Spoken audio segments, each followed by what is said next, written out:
Kufuatia ada mpya ya usafiri iliyowekwa kwa wahudumu wa bodaboda na bajaji katika kivuko cha Likoni, viongozi wa wahudumu hao jijini Mombasa wakishirikiana na shirika la Vocal Africa wamejitokeza kupinga ada hiyo. Viongozi hao wanadai kuwa hatua hiyo ilichukuliwa bila kuhusisha umma wala kutoa nafasi kwa wadau kutoa maoni yao. Tumeona Kenya Ferry wameongeza prices za watu kuvuka pale, magari, pikipiki na tuktuk. Kuanzia shilingi 120 kwa gari ya kawaida kuvuka pale mpaka 180, more than 50%. Mlimconsult nani mlipokuwa mnapandisha hii bei? Na hizi bei tunaona kwamba zimepanda bila public participation. Wananchi hawakuhusishwa. Wakizungumza na wanahabari mjini Mombasa, viongozi hao wameelezea kutoridhishwa kwao na kile walichokitaja kama utendakazi duni na upendeleo na ufanywa na maafisa wa feri dhidi yao. Walisisitiza kuwa hali hiyo inasababisha ucheleweshaji mkubwa wa abiria na kuathiri biashara zao. Efficiency has to reciprocate services. Pale hata saa hizi ukitaka kuvuka kama una haraka yako inaisha.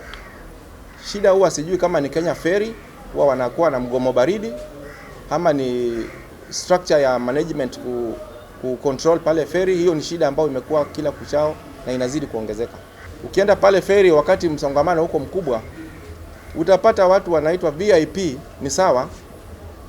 Ferry ikikuja watu wamekaa kwa normal queue wanakaa 1 hour. Ferry ikikuja VIP inajaa wanaenda. Watu wana watoto pale. Watu wana pengine wagonjwa pale, lakini ferry ikikuja VIP wanajaa inaenda, watu wanasimama pale. Hilo ni jambo ambalo linakera pale ferry. Kama kuna service inafaa ifanyike pale ferry, lazima kuletwe order.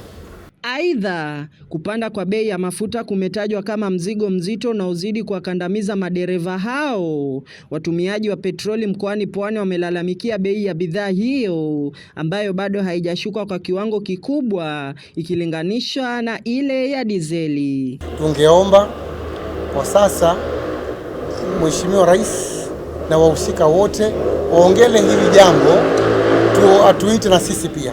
Kwa wale watu wa diesel walikwenda pale wakapunguzwa shilingi 10. Sisi watu wa petroli tumeachwa vile vile solemba na hatujashughulikiwa. Tungeomba rais na consider pia watu wa petroli atupunguzie na sisi ili na sisi tuweze kufanya biashara. Viongozi hao sasa wamemwomba Rais William Ruto kuingilia kati swala hili la ada ya ferry ili suluhisho la kudumu lipatikane, wakitishia kuandaa maandamano iwapo kilio chao hakitasikika. So inadhihirisha wazi ya kwamba serikali iko kwenye biashara na wananchi wake. Na sisi tumetoa hapa demand zetu ya kwamba hizi bei ni lazima zikuwe suspended na lazima kuwe na stakeholder engagement, mazungumzo na hawa operators wa tuktuk, bodabodas, na ikishindikana tutakwenda kotini. Na pia tuna njia nyingine ya civil disobedience na maandamano. David Lukoye, Habari 24.7, County ya Mombasa.